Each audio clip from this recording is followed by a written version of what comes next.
예, 처장님, 어제 저희가 오전 10시에 방문했어요. 예, 그렇죠? 예, 그 저희가 가는 거 알고 계셨죠? 예, 전에 통보 받으셨죠? 거는 받았습니다. 예. 그런데 처장님도 안 계시고 차장님도 안 계시고 어떻게 되신 겁니까? 저희가 전날 그 면담이 좀 어렵다고 말씀을 드린 바가 있고요. 그리고 그 서부지방법원 난입 사태와 그리고 피청구인 본인 출석 문제 때문에 그 보안 대책 회의를 계속 하고 있는 상황이었습니다. 그래서 그 회의에 참석 중이었고, 그래서 그 방문 오셨을 때 그 나가 뵙지를 못한 겁니다. 그런데 그냥 그렇게 얘기를 하면 되는데 재정국장이 기밀이라고 하더라고요. 기밀. 그래서 자, 그런 부분을 잘 설명을 좀 하셨으면 좋겠는데요. 앞으로 유념하겠습니다. 기밀이라고 그래서 무슨 헌재가 국정원인가 이런 생각을 했습니다. 그리고 또 저희가 헌재를 방문한 것이 압박하기 위해서가 아닙니다. 대통령보다 먼저 탄핵 소추된 사람들이 많습니다. 감사원장, 법무부 장관. 여기에 대한 탄핵 심판이 대통령 탄핵보다 늦게 처리되는 데 대해서 이것을 지적하려고 했던 것입니다. 그런데 또 한 가지, 그 문영배 소장 대행하고 이재명 대표가 친분이 있다는 소문이 파다합니다. 문영배 대행은 평소 공석이든 사석이든 이재명 대표와 친분을 언급한 적이 있다고 합니다. 물론 어제 문영배 대행이 이재명 대표 상가에 조문 간 적은 없다고 해명을 했어요. 그런데 정작 이재명 대표와의 친분 관계에 대해서는 말이 없습니다. 대통령 탄핵 심판이라는 중대한 재판을 앞두고 이런 공정성 논란이 불거지는 것은 심각한 문제 아닙니까?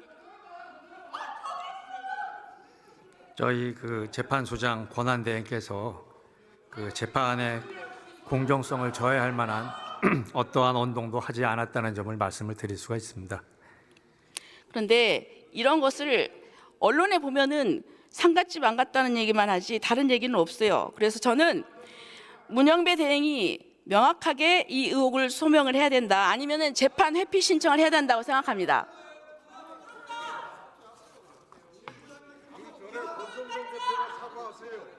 자, 예, 들어가세요. 자, 공수처장 나와 보세요.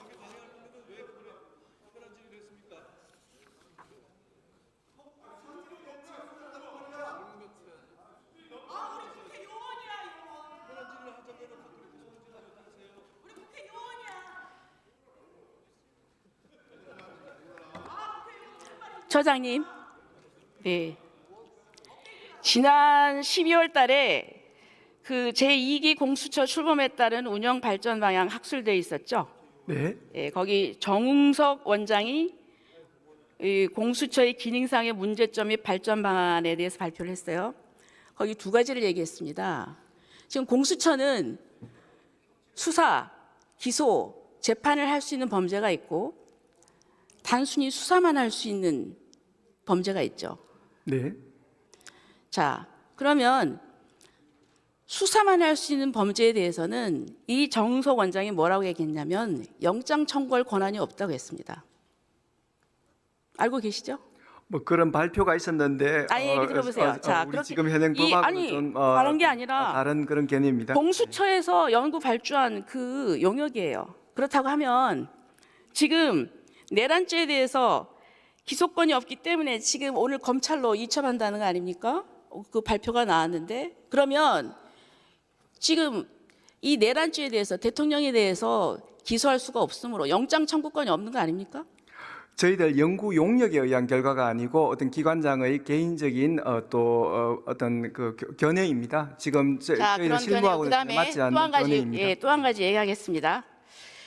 지금 15일 날 그 새벽 4시 55분에 지금 대통령에 대한 영장 집행을 했습니다. 그렇죠? 그 영장 집행이 적법하다고 보세요? 네, 지금 적법하게 발부된 체포영장에 의한 정당한 법 집행입니다. 적법하게 발부되었다고요?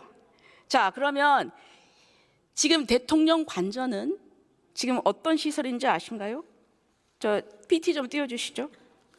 대통령 관저는 지금 군사기지 및 군사시설 보호에 관한 법에 따라서 군사시설 보호구역, 그리고 또 국가정보원법에 따른 국가보건시설, 통합방위법에 따른 국가중요시설, 대통령 경호 등에 관한 법률에 따른 경호구역입니다. 따라서 거기에 영장을 집행하기 위해서는 그 장소에 들어가야 되는데 사전에 허가나 승인을 받아야 됩니다. 그러나 허가나 승인 받은 거 있습니까?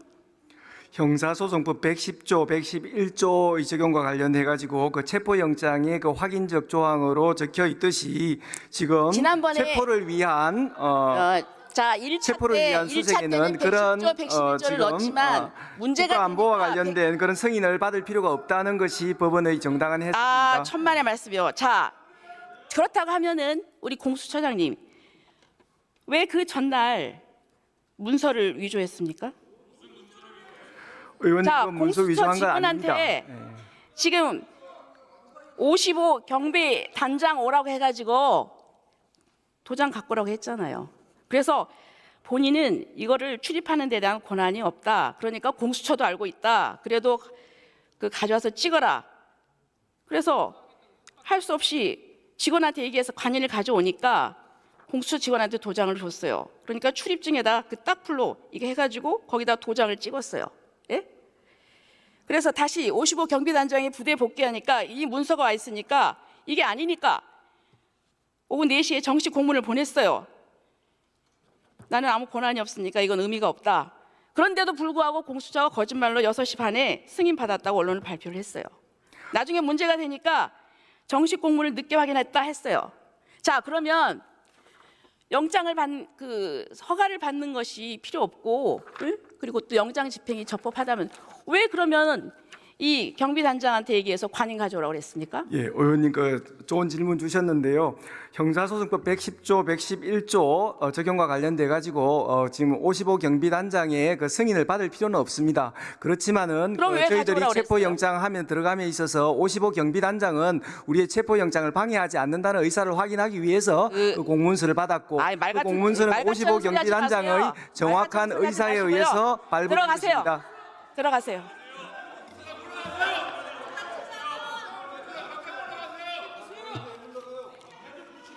자, 법원 행정처장님 잠깐 나오세요.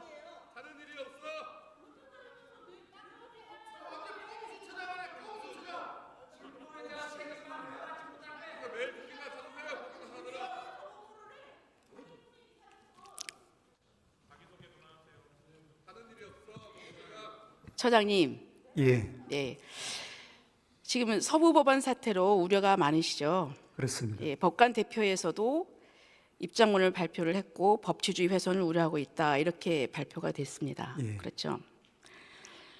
자, 결과를 보면은 참 그렇습니다. 하지만 처장님 왜 이런 사태가 생겼을까? 근본적인 원인이 뭘까 생각해 본 일 있으세요? 예, 위원님 두 가지만 말씀을 드리겠습니다. 예, 평소 이제 저희 사업부에 대해서 많은 관심과 애정을 베풀어 주셔서 감사드리다는 말씀 먼저 드리고요. 작년에는 우리 독립운동가이자 또 초대 대법원장이고 사법부 독립의 표상이고 또 모든 법관들의 사표인 가인 김병로 선생 60주년 서세 추도가 있었습니다. 그리고 이번 주에 엊그제 가인 경연대회가 또 있었습니다. 제가 이제 그걸 이번 사태하고 더불어서 생각을 해봤습니다.